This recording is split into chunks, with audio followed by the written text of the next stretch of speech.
La discipline est un concept qui vise à diriger les individus et les collectivités, en se basant sur leurs erreurs passées. Elle est influencée par l'esprit de groupe et cherche à éviter la souffrance ou à satisfaire les désirs de la majorité. Lorsqu'un individu se conforme à l'esprit de groupe, il fait preuve de discipline. Cependant, certaines personnes peuvent être manipulées et disciplinées par l'esprit de groupe, ce qui n'est pas de l'autodiscipline.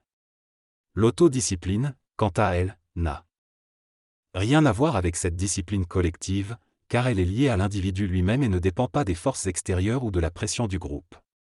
La discipline est souvent perçue comme un ordre imposé par la société qui restreint l'individu. Dans les forces sociétaires telles que l'armée ou la religion, la discipline est collectivement imposée. Elle peut également être perçue dans le système éducatif où l'individu croit penser par lui-même, mais est en réalité influencé par l'esprit collectif. L'autodiscipline véritable, quant à elle, ne dépend d'aucune forme de contrôle externe et confère une véritable liberté à l'individu. Le texte discute de l'autodiscipline psychologique et mentale. Lorsqu'une personne adhère à des valeurs ou des normes collectives, elle peut agir par autodiscipline psychologique pour se sentir bien et contribuer à un monde meilleur. Cependant, si le mental est placé à l'extérieur de la personne, celle-ci adhère à des idées sans être son propre maître. En revanche, lorsque le mental est placé chez l'individu, l'autodiscipline mentale lui permet d'avoir une vision claire de ses actions et d'agir en accord avec ses propres valeurs. L'autodiscipline mentale est caractérisée par une facilité d'expression et d'aboutissement par économie d'énergie. L'intelligence est définie ici comme l'économie d'énergie, le fait de donner le minimum d'énergie évoluée à la matière. Cela permet de ne pas gaspiller une énergie évoluée et de ne pas induire une involution. L'homme tend à faire évoluer les choses en apportant des changements, mais il ne faut pas oublier que rien ne se perd et rien ne se crée réellement. Cependant, dans le domaine psychologique, l'homme est capable de créer de nouvelles choses. L'autodiscipline mentale est une forme de discipline qui existe actuellement au Québec et sur la planète Terre. Elle est influencée par des entités énergétiques appelées autodisciplineurs, qui sont présents dans différentes régions du globe. L'homme se connecte à ces autodisciplineurs, il entre en communication avec des énergies spécifiques qui peuvent le guider et lui apporter des connaissances précieuses. Cependant, il est important de noter que cette communication peut être colorée avec l'interprétation personnelle de l'homme, ce qui peut entraîner des incompréhensions. L'autodiscipline mentale tend à libérer l'homme de cette dépendance aux autodisciplineurs et à lui permettre d'exprimer son propre potentiel créatif. Le texte parle de l'autodisciplineur mental et astral, et explique la différence entre ces deux concepts. L'autodisciplineur mental est décrit comme une entité qui permet à l'homme de développer la faculté de la parole et de se libérer. Il est dit que l'énergie supramentale finira par remplacer les guides de lumière dans le plan astral. L'autodisciplineur mental permet également à l'homme d'entrer en contact avec cette énergie supramentale. Cependant, il y a un avertissement à ne pas confondre l'autodisciplineur avec l'autodiscipline, et que l'autodiscipline individuelle est préférable à l'autodiscipline collective mentale. Le texte mentionne également que l'homme évolue à travers l'expérience et les essais-erreurs, en passant par l'autodisciplineur psychologique astral. Selon cette proposition, un esprit de groupe, appelé égrégore, est responsable de la diminution des vibrations de la planète Terre. Pour combattre cette baisse de vibrations, des esprits hautement évolués, tels que Saint-Germain, s'allient à des guides de lumière lucifériens.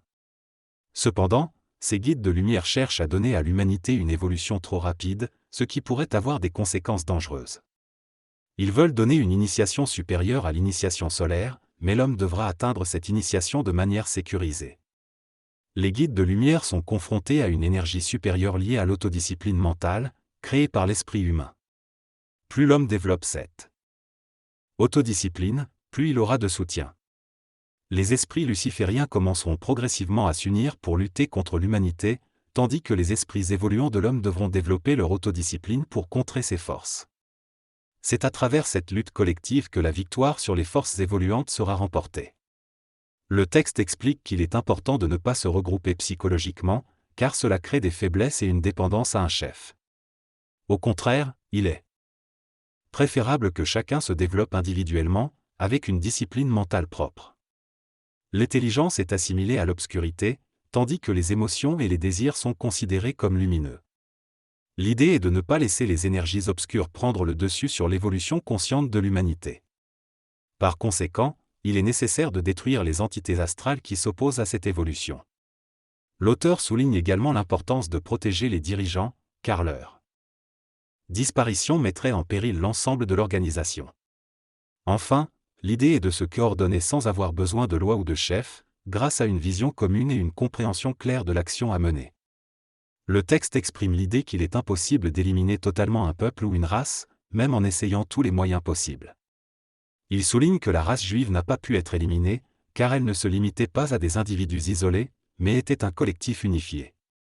Le texte affirme également que la force de division d'un peuple, lorsqu'elle est accompagnée d'une union au niveau de l'intelligence, est plus puissante que la force de regroupement. Il soutient que l'autodiscipline mentale et l'intelligence sont des critères importants pour le développement d'un homme nouveau. L'autodiscipline mentale conduit à la conséquentialité, c'est-à-dire à la cohérence dans les actions et les choix. Le texte suggère que l'homme nouveau émergera progressivement à tous les niveaux de son être et que son autodiscipline mentale sera une caractéristique intrinsèque. Il évoque également la possibilité que l'énergie des autres puisse être utilisée pour créer, une fois que l'homme aura atteint un niveau d'intelligence où il ne perd plus d'énergie. En bref, l'autodiscipline est le fait de se discipliner soi-même afin d'accomplir une tâche ou un objectif. Cela nécessite de faire appel à sa faculté mentale pour analyser et structurer la chose à faire. Si l'objectif est jugé intelligent, il est important de discipliner sa psychologie et de décider quand et où on va se concentrer pour le réaliser. Bien que cela demande de l'énergie psychologique, cela permet de se déconnecter et de trouver l'énergie nécessaire pour accomplir la tâche.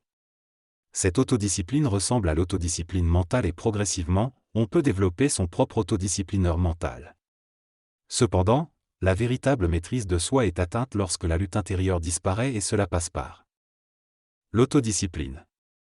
Pour y parvenir, il est nécessaire d'analyser ses faiblesses, de déterminer les actions appropriées pour les surmonter et de s'ordonner un temps et un espace pour les réaliser.